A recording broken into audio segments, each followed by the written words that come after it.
Bonjour à tous, vous êtes avec Andromeda et je vous retrouve aujourd'hui pour une petite vidéo rapide puisque je suis en déplacement pour analyser les énergies de la prochaine nouvelle lune qui se passera dans le signe de Sagittaire le 1er décembre vers 7h20 du matin l'heure de Paris.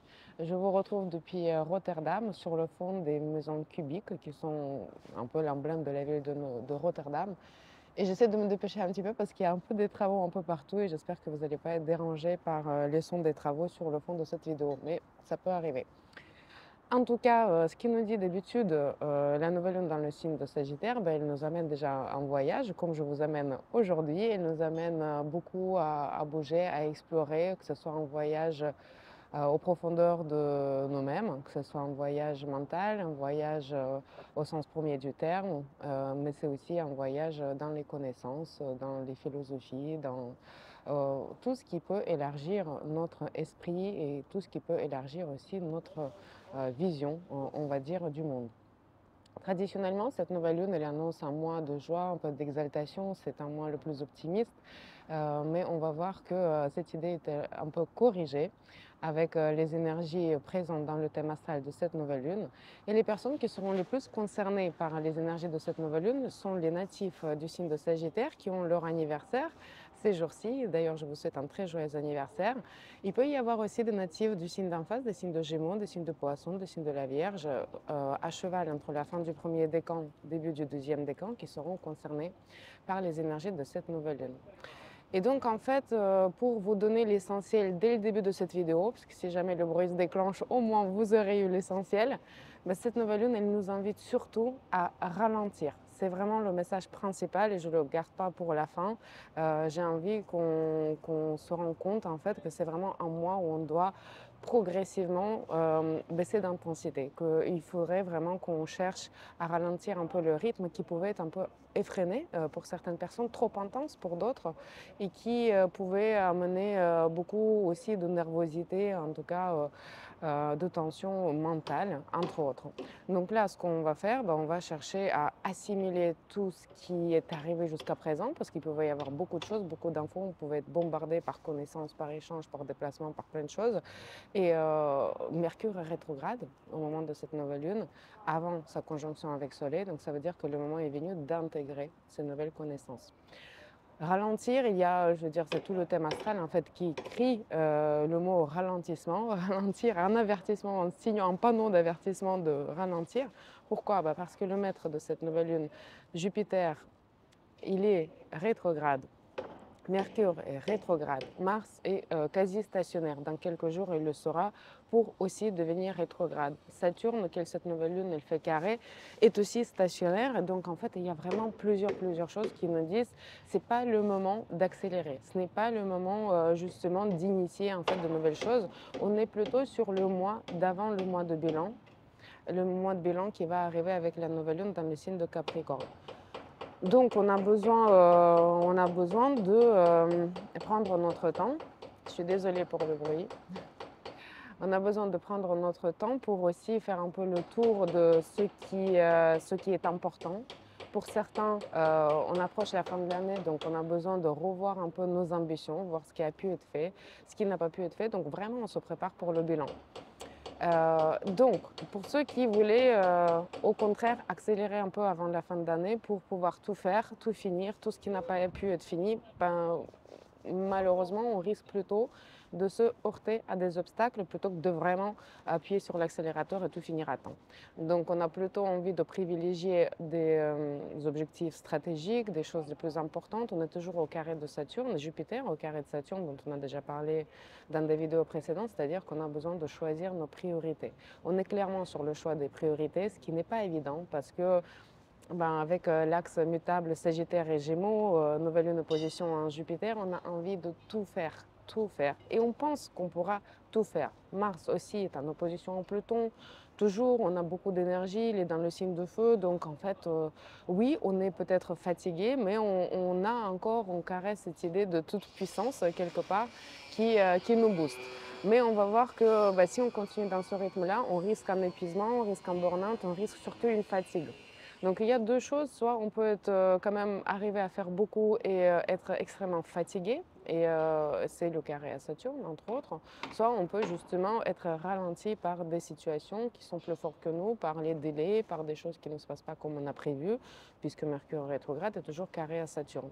En tout cas, si vous voyez que si votre rythme à vous est corrigé par des éléments extérieurs auxquels vous ne pouvez rien, ne vous énervez pas davantage, n'essayez pas d'être pressé encore plus et vous énerver, mais plutôt prenons acte de fait que justement ça corrige notre rythme au mieux pour nous-mêmes, pour qu'on puisse aussi aller en profondeur de certaines choses, pour qu'on puisse à tout aussi peser et analyser au mieux avant de se préparer pour ce mois de bilan. Il y a vraiment toute une logique en fait dans des cycles astrologiques et que chaque mois nous prépare en quelque sorte pour le suivant. Et pour ceux qui me suivent savent que j'aime bien replacer toujours chaque nouvelle lune dans le contexte général. Ralentir, oui. Être inactif et ne rien faire, non. C'est pas le cas. On est quand même dans le signe mutable. Dans le signe mutable, on bouge, on continue à rencontrer des gens, on continue peut-être aussi à se déplacer un petit peu, on continue le travail avec le document, on continue les échanges, mais voilà, on concentre cette activité sur le principal. Et si on devait parler plutôt d'une dynamique, c'est une dynamique qui va vers la fin plutôt qu'une dynamique d'initiation, même si nous sommes dans l'énergie de la nouvelle lune. Et on sait que la nouvelle lune, c'est le début de quelque chose. Mais c'est un peu le début de la fin de l'année, en tout cas pas de l'année astrologique, mais l'année civile. Et donc, on se prépare à cette fin, tranquillement. Qu'est-ce qu'il peut y avoir? Il peut y avoir tout ce qui commence par c'est-à-dire revision et révision plutôt pour les examens. Nous sommes dans l'axe d'études, de concours, de toute, on va dire, activité intellectuelle. Donc on peut se préparer activement pour passer les examens.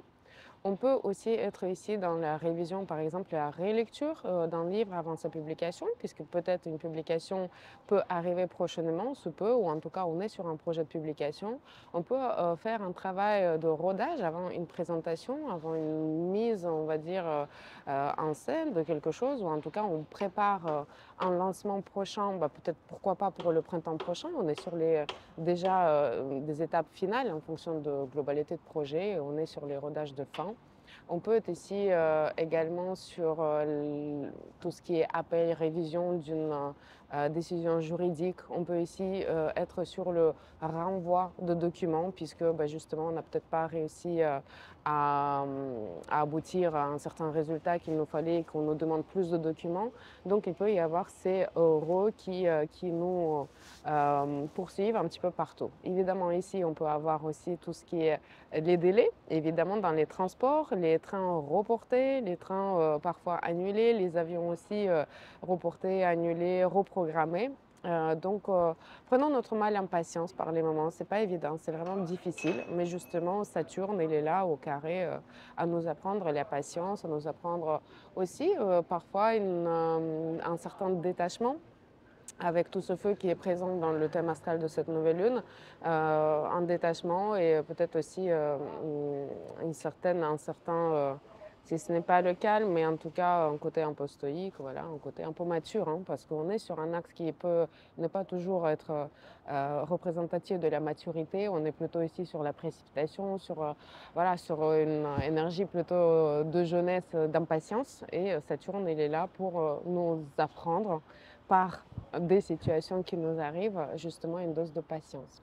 Donc soyons patients là où c'est nécessaire, et ça peut être nécessaire pour les questions de santé, parce qu'on peut être amené à refaire des examens, revoir les médecins, à tester, retester certains traitements, et que on a envie d'arriver à un certain résultat et qu'on peut être fatigué aussi par toutes ces démarches-là.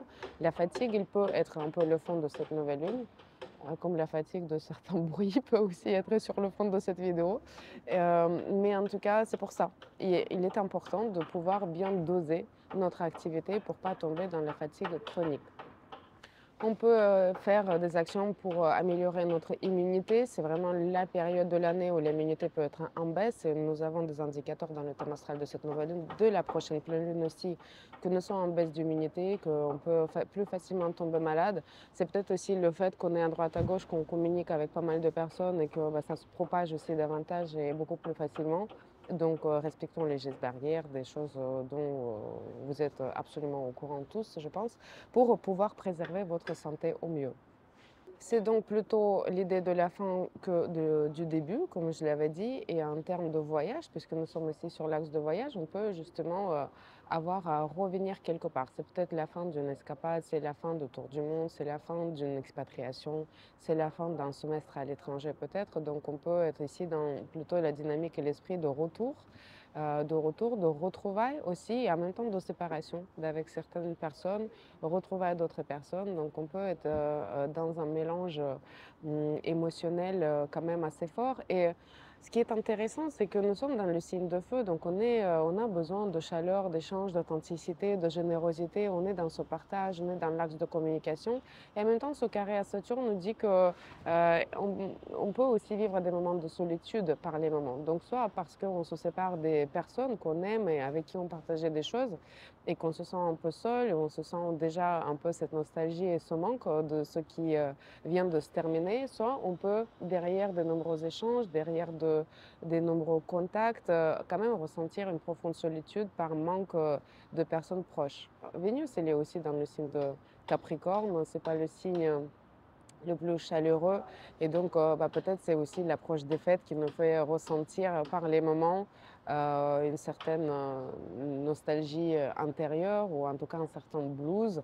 On approche le moment d'hiver où la nuit sera la plus longue progressivement, ce sera en mois de décembre bien sûr, mais en tout cas, certaines personnes peuvent être un peu touchées par cet esprit de blues d'hiver qui commence. Mais pour l'instant, on a encore du soleil, on en profite. D'ailleurs, comme l'élément de feu est assez présent, essayons aussi de faire attention avec l'élément de feu, puisque tout le monde ne passe pas peut-être l'hiver là où c'est froid. Il peut y avoir des départs de feu accidentels aussi qui arrivent. On peut avoir des coups de soleil si jamais on a prévu de passer un peu de temps à l'étranger, justement exposé au soleil. Donc en tout cas, faisons attention par rapport à ça. Faisons aussi attention par rapport à des différents beaux parleurs, belles promesses, tout ce qui peut nous induire en erreur. Avec Mercure rétrograde, on a quand même bientôt cet élément neptunien, mais aussi de signe de poisson qui est présent. Et donc parfois on peut tomber dans des pièges de différents mensonges, pickpocket évidemment, perte de documents, toute histoire de Mercure rétrograde, elle reste d'actualité. Et donc pour nous c'est assez important de faire attention à ça, à des différents documents, des documents qui expirent. Alors là typiquement quand on a comme ça un carré T avec Mercure rétrograde, Saturne dans le poisson, on peut perdre les documents en voyage, on peut aussi se faire voler les documents en voyage, on peut ne pas faire attention par rapport à la date d'expiration de notre passeport et de ne pas partir en voyage. Donc si vous êtes dans l'optique du voyage, je vous invite à regarder l'ensemble de documents, et même, pourquoi pas, en approchant de la fin de l'année, refaire révision, en tout cas faire une révision de vos documents importants pour justement le sujet de l'expiration, les dates d'expiration et besoin de renouvellement de ces différents documents. Nous avons besoin de prêter attention aux dates, aux lieux, pour ne pas se tromper, pour ne pas partir là où on ne voulait pas partir, pour ne pas être resté coincé là où on ne voulait pas rester coincé. Donc attention si vous êtes en déplacement et surtout si vous menez une vie bien évidemment très active. Sinon, c'est un très bon mois aussi pour s'isoler un petit peu pour certaines personnes, justement pour ralentir l'activité et plutôt intensifier une idée de cette activité intérieure. Donc on peut être ici dans la lecture de livres du développement personnel, des livres spirituels, des livres philosophiques. Certaines personnes peuvent vouloir partir dans un espèce de pèlerinage, dans un stage de yoga, de méditation. Donc là, on a vraiment des énergies excellentes pour ça. Les visites des lieux saints, de célébration des fêtes aussi religieuses. Cet élément religieux, il est très présent aussi. C'est un bon mois pour échanger avec des personnes qui peuvent partager avec nous des connaissances entre autres, spirituelles, mais aussi psychologiques, mais aussi d'autres disciplines, absolument. On peut être ici dans l'idée de recherche, et quand on approfondit un sujet, quand on essaie de partager des différents résultats, quand on creuse en profondeur aussi le sujet qui nous est cher.